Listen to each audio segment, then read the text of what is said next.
Hello বন্ধুরা, good morning. Welcome back to my channel কেয়ারাস family blog.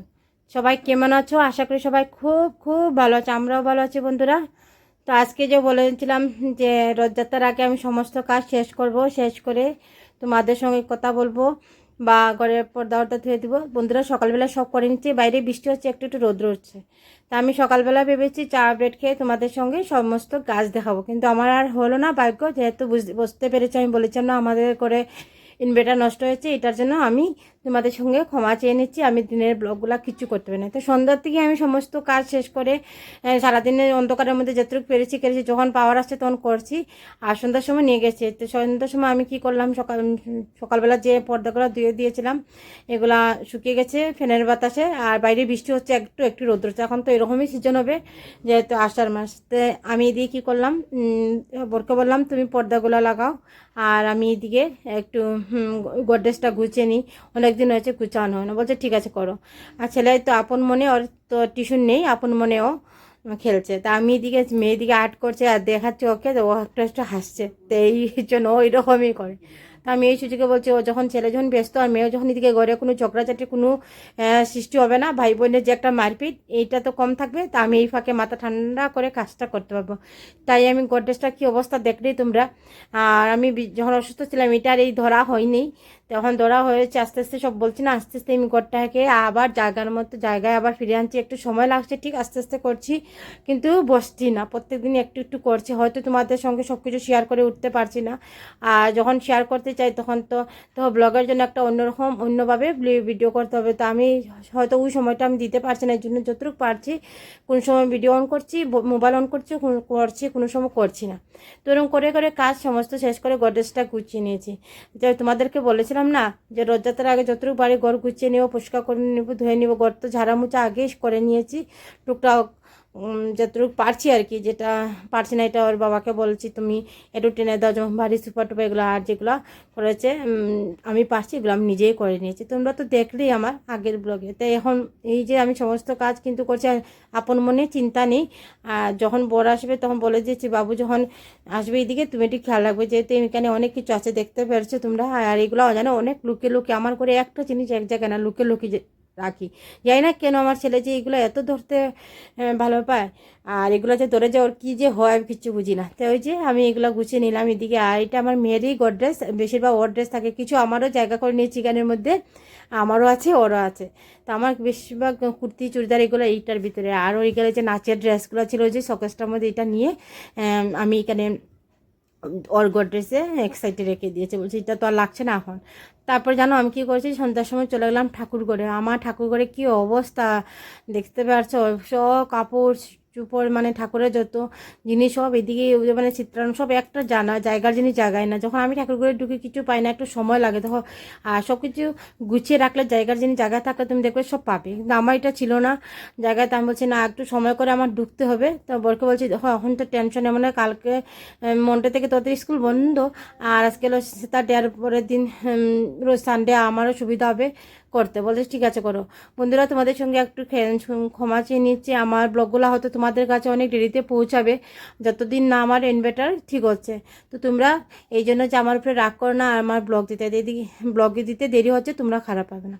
তো ঠাকুরঘর পুরো গুছিয়ে নিয়েছি, গুছিয়ে তারপরে এই যে ঠাকুরের নিদ্রা দিয়েছে, সেবা দিয়েছে, রাত্রে অনেক রাত হয়ে গেছে। এটা হলো পরের দিন নেক্সট ডেতে দেখো আজকে তোমাদের সবাইকে দেখাচ্ছে যে আমার ঠাকুরকে সব ঠাকুরকে আজকে স্নান করবো সুন্দর করে।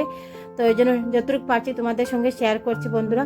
তো পরদিন পুরো ঠাকুরের সিংহাসনে সব কাপড় চোপড় খুলে রেডি, মানে এটা মানে অনেক দিন হয়ে গেছে আমি আর পাল্টানো হয় নাই আমার প্রায়। তো আমি সব ঠাকুরকে স্নান টান করিয়ে, যেহেতু আজকে অনেক শুভ দিন রথযাত্রা, তো রথযাত্রা উপলক্ষে বিশ্বাস করো বন্ধুরা, তোমাদের কি সানডে পেয়ে আমি মন ভরে আজকে পুজো দিয়েছি। মানে রথযাত্রা উপলক্ষে পূজাতে মন ভরে পুজো দিলাম। আর মানে এত আনন্দ লেগেছে না, মনের মধ্যে শান্তি মনে আমি পূজা দিতে পারছি। অন্য সময় দেখবে তাড়াহুড়ো করে দেওয়া হয় ঠাকুরকে, সুন্দর মতো দিতে পারি না, আবার পর যায় অফিসে, এইসব মানে স্কুল সব মিলিয়ে কিন্তু ঠাকুর বলো, আমরা ঠাকুর করে গেলে মন মানে তাড়াহুড়া করতে গিয়ে মন থেকে দেওয়া হয় না, পিছন থেকে একটা চিন্তা থাকে। কিন্তু জানো আমি সানডে পেয়েছি, আর ওর বাবা তো করেই ছিল, তাই আমি সুন্দর করে মন ভরে তৃপ্তিতে আমি ঠাকুরকে দিয়েছি। খুব ভালো লেগেছে আমার, এত বিশ্বাস করা। যেহেতু আজকে রথযাত্রা, তো সব বন্ধুদেরকে জানাই আজকের দিনে শুভ রথযাত্রা বন্ধুরা। ভিডিও পৌঁছাতে যদি দেরি হয় তো তোমরা রাগ করো না, তোমরা প্লিজ আমার ভিডিওটা দেখো। তো আমি একে একে পরে সব ঠাকুরকে মানে আরতি করছি, তোমরা তো দেখলি। পঞ্চপতি ধুনো, তারপর কর্পূরের বাতি দিয়ে সব ঠাকুরকে আমি আরতি করে জলশঙ্কর দিয়ে করছি। তোমরা দেখো বন্ধুরা আমার ঠাকুরঘর। আর জানো বিশেষ খারাপ লাগে কি জানো, আমার ঠাকুরের ফুল দিয়ে আমি সাজাতে পারি না। আমার কাছে তেমন একটা ফুল না, যেগুলো থাকে সব বানর এগুলো কলি খেয়ে খেয়ে শেষ করে দেয়। যেটুকু থাকে আমার একটা দুইটা গাছে এটার থেকেই দেই। তো এইটাই ভালো, আগে তো এটাই ছিল না, এখন তো দিতে পারি একটু একটু, একটাই ভালো। আর এই যে ঠাকুরকে আমি সেবা দিচ্ছি। ঠাকুর জানি না কতটুকু আমার পূজা ঠাকুরের কাছে লাগে, কিন্তু আমার মন থেকে আমি যতটুকু পারি দিই। তেমন একটা নিয়ম কারণ কিছু জানি না, কিন্তু আমার মন থেকে আমি যতটুকু পারি দিই। তা আমি ঠাকুরকে মানে খাওয়া পূজা দিয়েছি, আমার গোপালকে, আমার ভগবানকে, আমার কৃষ্ণাকে। তোমরা তো দেখলে আস্তে আস্তে করে আমি সব দিয়েছি শান্তি মনে, মানে যেটা চিন্তা নেই পিছন দিকে সত্যি। আর তেমন একটা ঘরেরও আজকে রান্না বাড়া ঝামেলা নাই, বড় আগেই বলে দিয়েছে যে তেমন একটা রান্না বাড়া ঝামেলা না। আজকে রথযাত্রা উপলক্ষে সুন্দর একটা দিন, আজকে দিনটা নিজের থেকে এনজয় করে ঠাকুরের কাছে যতটুকু পারো। আজকে পুজো তো আমি আছি পিছন দিকে দাঁড়া। এটা কিন্তু রাত্রেবেলা তোমাদেরকে দেখিয়েছি, আমার দিনের বেলা তোমাদেরকে দেখাতে মানে মনে ঠিক ওই সময়টাই দেখো। কোনো সময় পূজাটা কোনোরকম দিয়ে দিচ্ছে, আমার এত ভালো লাগে জানো। তখন আর কারেন্ট যায় না, যে পূজা দিয়ে ঠাকুর করতে তখন কারেন্ট চলেছে। আর তোমাদের সঙ্গে যে শেয়ার করবো এটা হয় নাই, তাই এটা জানি না কতদিন হবে। আর ঠিক এরকম যখন খাইতে বসবে তোমার চলে গেল কারেন্ট, তো খাওয়া শেষ তখন কারেন্ট চলে আসে। তো তোমরাও দর্শন করলে আমার রাধারানী মা আর গোবিন্দকে দর্শন করে নাও, দেখে নাও। ওনারা বাসি নিয়ে দাঁড়িয়ে রয়েছে একজন আরেকজনের দিকে তাকিয়ে, তোমরাও দেখে নাও। আশীর্বাদ চেয়ে নাও আমার কৃষ্ণনাথ থেকে। আর উনি তো বললাম একটু লাজুক, ক্যামেরার সামনে আসতে ওনার একটু লজ্জা লাগে। আর দিয়ে লক্ষ্মী নারায়ণ আর লাড্ডুপাড়া রাধারমন ঠাকুর। আর তোমরা হয়তো ভাববে আমার লক্ষ্মীর ঘট বসানো নাই কেন, এতদিন তো অসুস্থ ছিলাম, আর তারপর থেকে আমি লক্ষ্মীর ঘট বসাইনি। তাই আমি ভেবেছি পূর্ণিমার দিন থেকে, ভালো দিন থেকে আমি বসে দিব। আর এখানে আমাদের মা কালী মা। তো দেখো এই যে সবাইকে রথযাত্রা, তো এই যে রথযাত্রা দেখছো যে বন্ধুরা, জানো এটা আমার মেয়ে যখন 2.5 বছর ছিল তখন আমরা পুরীতে ঘুরতে গিয়েছিলাম, আর ওইখান থেকে কিনেছি, এখন পর্যন্ত আছে। তো আজকের দিনটা ছেলেকে বলেছিলাম আমরা এরকম গিয়েছি, মিঠিকে নিয়ে গেছি ছোটোবেলায়, তুমি এত বড়, তোমাকে নিয়ে যেতে পারছি না, তুমি দুষ্টুমি করে এরকম বলি। তো ওর তো দেখে এটা লোভ লেগেছে, আর সমুদ্র দেখেছি বাস, ও বলছে আমি এখন রথযাত্রা কীরকম থাকে আমি দেখেছি যে টিভিতে, বাস এখন ওর লাগে এটা। তো এইরকম ভেবেছি, বলেছি কিরম বানায় কি না, তোর বাবা বানিয়ে দিয়েছে। আর মেয়ে দিয়ে করতাল বাজাচ্ছে, মেয়েও খুব খুশি। যাক, আর কিন্তু জানো তখন বাইরে এত বৃষ্টি, যখন পুজো দিচ্ছিলাম আর এটা ছেলে খেলছিল তখন এত বৃষ্টি, মানে কি বলবো। কিন্তু ভেবেছি বিকেলবেলা বোধ যে বেরোতে পারবো না। আর বড় আগেই বলে দিল যে রান্না করা আর ঝামেলা কম, তাই আমরা আজকে দিনটা যেহেতু সানডে পেয়েছি, আর অন্যদিন তো বড় অফিসে চলে যায়, এরকম করতে গিয়েই শুনি। রথযাত্রা কোনো দিন আমার মানে আমি এখানে যে আছি এতদিন, আজকে 14 বছর হয়ে যাচ্ছে আমার বিয়ের, কিন্তু আমি কোনো দিন রথযাত্রা বিয়ের পরে আর দেখা হয় নাই। তা দেখা নেই, আজকে 2-3 বছর এখানে চলছে। আগে এরকম ছোটো বাচ্চারা আমাদের ঘরের সামনে আসে, গলি গলিতে নিয়ে আসে, এইগুলাই মানে নিয়ে আসে রথ একটু টানি, কিন্তু এরকম রথযাত্রা মানে যাই নাই। তাই আমার খুব ভালো লেগেছে, আনন্দ লেগেছে। আর আমাদের বাবার বাড়ি বা আমার শ্বশুরবাড়ি যে জায়গা আছে এখানে মানে এত সুন্দর রথ হয়, আমার কোনো দেখা হয় নাই বিয়ের পরে, শুনেছি শুধু। আর আমার বিয়ের আগে তো মা আমাদেরকে নিয়ে যেত, কি মজা কি আনন্দ। আর এই দিনটা আমি আজকে ছাড়বো না, সময় মেয়ের টিউশন ছিল, তবু বলেছি বাবা আজকে স্যারকে বল যে আজকে আসতে হবে না, স্যার একটু মানবেন কি দেখ না, টিউশন মিস করে। স্যারও খুব রাগ হয়, কিন্তু বিশ্বাস করে গিয়ে এত ভালো লেগেছে, মনটাও আনন্দ পেয়েছে। আর তুমি সবচেয়ে বড় কথা দেখো আকাশের মানে ভঙ্গি, সারাদিন ছিল বৃষ্টি কীরকম, আর ঠিক সময় মতো ঠাকুরের কাজ ঠাকুরে চালায় দেখো। আর রৌদ্র কীরকম, কি গরম, কি রৌদ্র। আমি তো ভাবছি বিকেলবেলা বোধহয় যাওয়া ক্যান্সেল, শেষ, আজকে আর দেখা হবে না। আর এদিকে যে প্রসাদ ঢিল মেরে দিচ্ছে এইগুলা সবাই নিচ্ছে, এটাই আর কি তোমাদেরকে দেখালাম। তাই এইদিকে এই সময়তে একটা ট্রেন যাচ্ছে, তোমাদেরকে এটাও দেখিয়ে দিচ্ছি, কিছু ছাড়ছি না, সব কিছু তোমাদের সঙ্গে শেয়ার করছি। পারলে বন্ধুরা তোমরা একটু দেখে দেখে নাও কোন জায়গায় কীরকম কী হচ্ছে। এটা হয়তো কোনো দিন আসলে তোমাদের সঙ্গে দেখা করতে পারবো, এরকম আর কি। আর এই যে এখানে অপেক্ষা করছি যে প্রভু আসবে, জগন্নাথ আসবেন, আমরা দর্শন করব। মানে রেলের ওই পার আর এই পার ধরো, তো আমরা ওই পার থেকে এই পারে হেঁটে হেঁটে এসছি। আর এইটা আন্ডারগ্রাউন্ড বলে জায়গায়, এই জায়গায় অনেক জল থাকে। ওই জায়গাটাতে কেউ আসছে না, সবাই ছেলেরা তো আসতে পারবে, মেয়েরা তো আসতে পারবে না। তো আমরা সব এইদিকে ছিলাম, আর ওইদিকে তো রথযাত্রা অনেক জায়গায় রথের সঙ্গে সঙ্গে এসছি, খুব ভালো লেগেছে। তো চিন্তা করে এইটাই তোমাদের সঙ্গে শেয়ার করছি। আকাশের ভাব দেখেছো? কিন্তু সত্যি এক ফোঁটা, অন্য দিন গত বছর তো খুব বৃষ্টি হয়েছে, আমি ঘর থেকে শুনেছি, মানে কীর্তন বা গান বাজনা। এইবার মানে আকাশের ভাব দেখে ঠাকুর ঠিকই আমি যে বেরোচ্ছি, নাহলে তো বাচ্চাদেরকে নিয়ে দেখো বৃষ্টির মধ্যে যাওয়া যায় না, শরীর খারাপ হয়ে যায় একটু বৃষ্টি লাগে। আর এই মাসের বৃষ্টি তো বিশেষ করে ওদের শরীরের জন্য। তো তোমরাও দেখে নাও, আর প্রভু জগন্নাথের কাছে তোমরাও দর্শন করে নাও, কীরম লেগেছে আমাদের এখানে বলবে। আর মোট 2টো না 3টে হয় আমি জানি না, কিন্তু আমি এটাই দেখেছি এখানে হয়েছে। আমার বাপের বাড়ির দিকে 3টে রথ চালানো হয় দেখেছি, আর এইদিকে শ্বশুরবাড়ি যেখানে আছি এখানে তো জানি না, আমি দেখি নাই। আর এখানে তো একটাই দেখলাম, তো খুবই ভালো লেগেছে। অনেক বছর পর দেখেছি, সত্যি আমি ভাবিনি যে আজকের দিনটা আমি এরকম মানে এই অনুভবটা হয়েছে। মানে কি বলবো তোমাদেরকে, যে আমি দর্শন করতে পারবো ঠাকুর। আর সব ওরা যে স্কাউট গাইডের, ওরা সবাইকে দেখে নিয়ে যাচ্ছে, সব ঠিক আছে, বা কোনো অসুবিধা না হয়, বড়োদের বাচ্চাদেরও। যতজনই লোক ছিল খুবই সুন্দর করে সবাই ওরা ডিসিপ্লিন মেনটেন করে নিয়ে গেছে, খুবই ভালো লেগেছে। সবাই একজন আরেকজনকে হেল্প করছে, খুব ভালো লেগেছে। তা আমি দেখছি সবাই কীরকম কী সুন্দরভাবে। আর এখানে মধ্যে আমার মেরিট কলেজ টিচাররা ছিল, আর ওই যে উপরে বসছে ওনাকেও আমরা চিনি। তো এই জন্য ভালো লেগেছে খুবই, প্রসাদও পেয়েছি।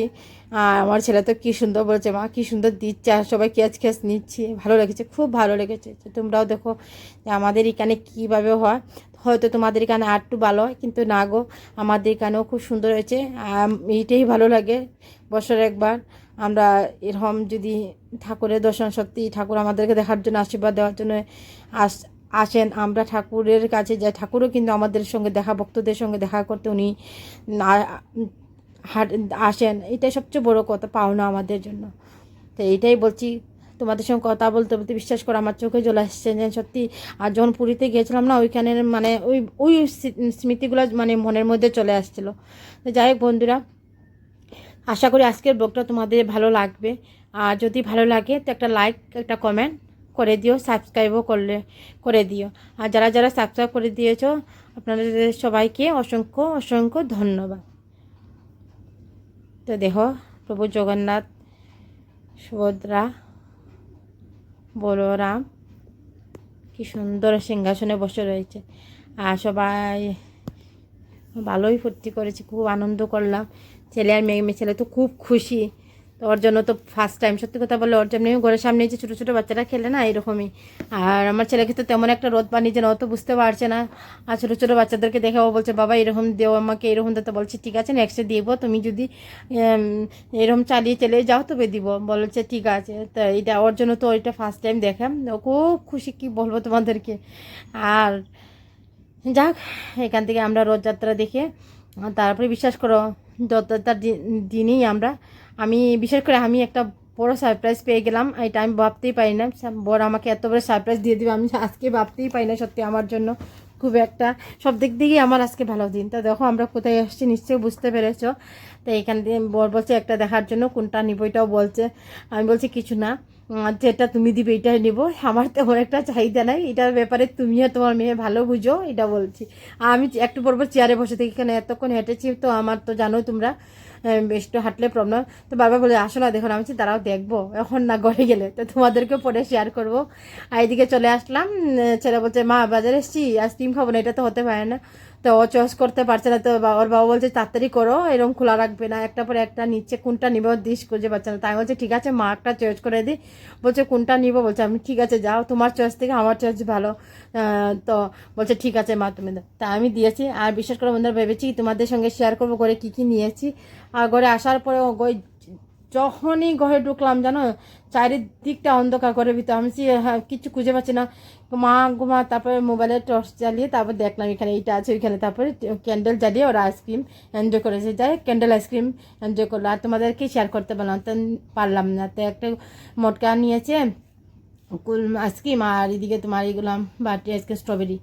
তা আমি যে ঠাকুরের জন্য একটু ফল কিনে নিলাম, আর দুপুরবেলা সন্ধ্যার সময় যে মিষ্টি দেওয়া আছে এটাও তোমাদের শেয়ার করে নিলাম। আর এদিকে রাত্রে বর বলছে দুপুরবেলা খেয়েও হেঁটে গিয়েছি, আর বেশি একটা কিছু রাত্রে খাবো না, হালকা ফুলকা কিছু একটা বানানো। তো আমি কী বানাবো বলছে রুটি বললে তার কোনো কথা নেই, খুব খুশি, আমার বর খুব ভালো পায় রুটি। আর যে রুটি বানিয়ে দিয়েছি আমি আর বর বসে খেয়েছি, আর ছেলে মেয়েকে আগে খাইয়ে নিয়েছি। আর এই যে ছেলে এটা দেখে বলছে মা আমি রুটি বানাবো, তা আমি বলছি ঠিক আছে দেওয়া। আর এই যে দেখো বানিয়েছে, তো তোমরা কে কে খাবে চলে আসো। আমার ছেলে বানিয়ে দিয়েছে, হ্যাঁ আগুনে আমার সেঁক দিতে হবে তারপরে খাবে। তো ঠিক আছে আমি খাচ্ছি বন্ধুরা। তো তারপরে খেয়ে আমি ছেলের সঙ্গে কথা বলছি, টিভিও দেখছি, আর এদিকে বড় বসে খাচ্ছে। আর মেয়ে আর ছেলেকে তো বলে আমাকে আজকে ব্লগটা কীরকম লাগলো অবশ্যই জানাবে। Tata bye bye.